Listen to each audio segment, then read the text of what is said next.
Hey YouTubers, it's Charlie. Thank you everyone that submitted questions for this week's Korra Q&A. Everyone had tons of questions about the giant mech, what Team Korra is going to do, what kind of shit is going to go down in the finale, so let's get to it. Also, real quick heads up, if you guys would be interested in me doing live Q&As on my Twitch channel, just let me know. I'm totally into doing that. I'll explain how that might work at the end of this. Careful for spoilers from the episode if you haven't seen it yet, but starting with question number 1, Schnugelman asks, my only question is, why a giant mech, and why only one? Why not have a fleet of ships, blimps, or even tanks? You're basically saying like have like a giant army. Yeah, I think the reason is because they wanted to do something different visually, from a visual perspective, Mike and Brian, and Kuvira wanted to do something that would just terrify people. It mostly made me think of Evangelion, but a lot of people pointed to Iron Giant. There's a whole lot of mecha anime that you could point to.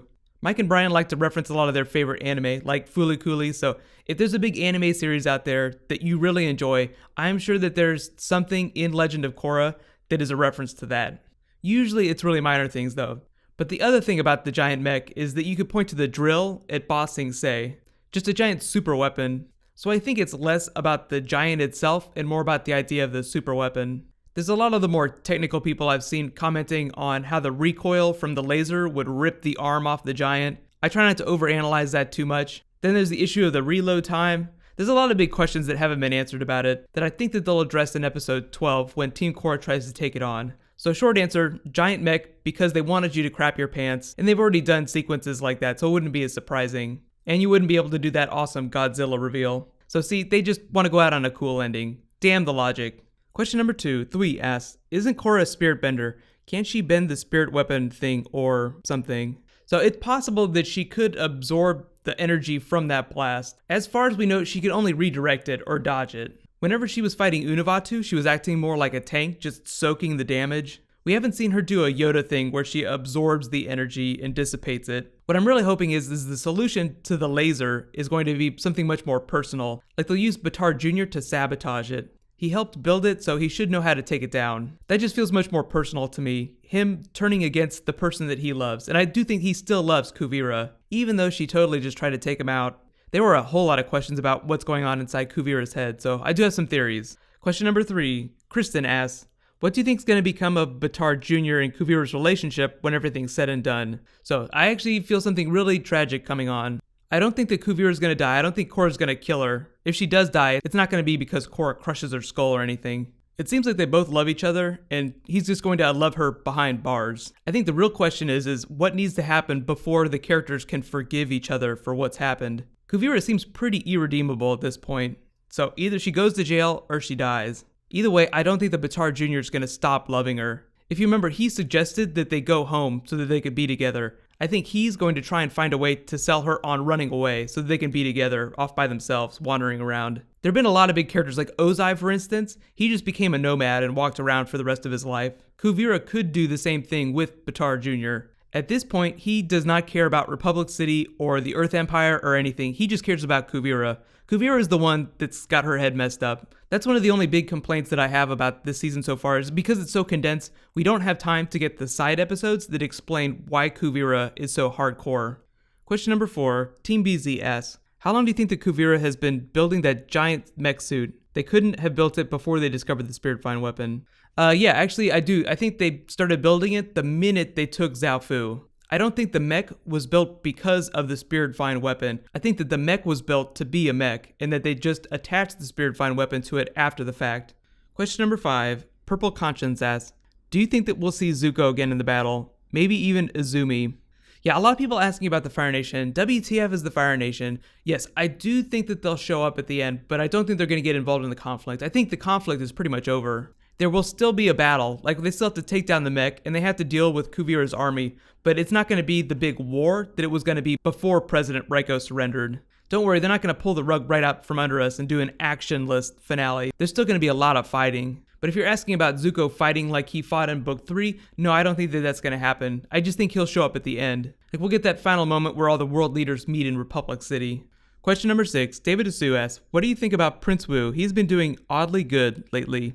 Yes, I think they just want to show that he can totally lead the Earth Kingdom. Like he has a brain inside his head, even though he's kind of dumb. He's something of a Varric character, someone who has intelligence, but it's not plainly evident just from talking to them. Like, he knows how to deal with people, like he's a people person. He doesn't do really well with technical details. That's why I think that when they deal with Kuvira, he's going to be installed as the Earth Kingdom leader, and he'll be a much better king than the Earth Queen was, much more democratic. And yes, I do think that Mako will become one of his advisors. I know everyone will be bummed to see Team Korra split up, but remember, the world is small. They can travel around pretty fast. Question number 7, Avatar Song asks, do you think the Baatar and Varrick will turn the spirit cannon into another spirit bomb? So you're saying, like, will they sabotage it and blow it up? I think they'll take down the mech and they'll take out the weapon. I know it seems confusing about why Baatar might help them, but I think that there'll be a deal, like he'll have something in his head where he thinks, if I help them take down this giant weapon and disable it, then they'll let me leave with Kuvira and we can be together. As for Varrick, they said that a couple of the hummingbirds survived, so I think that he'll pilot one and go in close. Julie is probably the one that would pilot in that situation, and Varrick would just go in and try to take out the weapon. Platypus Duck Bear to the rescue. Question number 8, Emil asks, do you think that we'll ever find out why Kuvira is so intent on uniting the Earth Empire? Will a cast member die in the last episodes? No, I'm not expecting anyone to die. I don't think that Korra or Kuvira is going to die. I mean, it is possible. I mean, it's the final episode of Korra. Korra might sacrifice herself. I hope that she doesn't.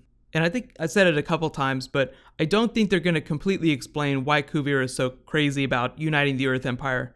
I think she just wants the land because people want land. It's like Israel. It's like you take a piece of land and say, this is for everyone now, but it actually belonged to another group of people before that. So it becomes this big conflict in real life, just like it is with Israel and Palestine. I think the character would have come off a little bit better if they had shown her as a liberator, but at this point, I think they just want her to be the clear villain. I'm not feeling super sympathetic about her, so maybe something is going to happen in the next 2 episodes that will make her a little bit more sympathetic. Like maybe something happened to her in her childhood that we don't know about yet. Maybe something happened to her in her travels. I think it would be a big disservice to not mention any of those things. But it's the kind of question I think that they would totally answer at Comic-Con. So if you do get a chance to ask them questions at Comic-Con, they can totally illuminate stuff like that if they don't do it on the commentary. That's actually another place too. So look forward to the DVD commentary. Question number 9, Sapphire Star asks, do I think the Kuvira would feel hatred for the Fire Nation because of what happened during the 100-Year War and go after them because of that? So I think Kuvira would probably find any reason that she could think of to take their land.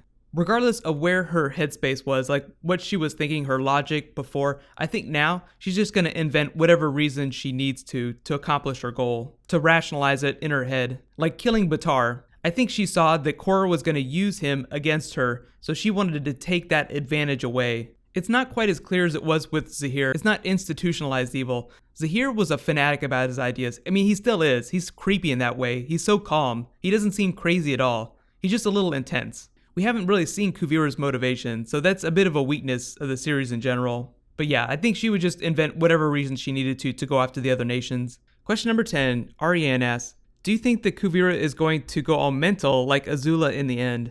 Ooh, that would be fun. I don't think it's going to be exactly like that, but I do think that she's going to break down. I think we all kind of expect Korra to win, so that means Kuvira has to lose. She seems really cold, but she doesn't seem like she has things together quite as much as Zahir did. I think if anything is going to make her break down, it would be Baatar Jr. I think the two of them, I think it'll be something really personal. At least that's what I'm hoping. I think that would be the best way to go out. Like you had Amon and Tarlok. You had the two brothers together. They went out that way. I would like to see something similar with Kuvira and Baatar. Hopefully they won't commit suicide. I don't want to see that. If she is Hitler, I don't want to see her commit suicide like Hitler did in real life. Hitler and Ava Braun. I guess that makes Baatar Jr. Ava Braun in that situation. Thank you so much, everyone, for submitting questions. These are always a ton of fun to do. A lot of people are asking me about doing Last Airbender videos. Yes, I will be doing those. Allow me to explain. So what's going to happen is next week we'll get the 2-part finale. I'll do a couple of extra videos for that, just specific to the finale. And then I'll try and start posting Avatar Last Airbender videos within a couple of days of that. I don't know how frequently that's going to happen. Whenever TV comes back in the spring, I'm going to have a much harder time. My video schedule is going to be a lot more full, so it'll be a little bit harder. So it might be 1 a week. But we can figure that out as we go along. Also too, about the live Twitch Q&As. So I always answer questions whenever I'm streaming games on Twitch, but I can actually use that. I can use the Twitch channel to just answer questions for stuff. It doesn't have to be for video games. So if you really want to see me do live Q&As for stuff, just let me know in the comments below. The Twitch channel is just twitch/emergencyawesome. There's a link in the description. I like Twitch a little bit better than I like Google+. Just the technology is a little bit better. I only have a webcam for that, which you can actually see on the top of my computer here. It's not quite as good as the camera that you're seeing me on here, but if people really like it and we do it a bunch, then I'll get a nicer camera, so it looks better from that angle. Congratulations to this week's giveaway winner, Lauren Bassamont. Everybody give her a high five. You win a copy of the Book 3 DVD. Just be sure to message me on the back end of my channel so I can get contact details. Thank you in advance. So do not forget, bring an extra pair of pants next week. Legend of Korra, 2 episodes next Friday. They'll probably just post them both on the website. If you're on your mobile phone or on a tablet, there's new extra links up here you can click on. It's the same as the links over here. But click here for my episode 11 video and click here for all my other Korra videos. Thank you so much for watching. So let's all high five. I will see you guys tonight.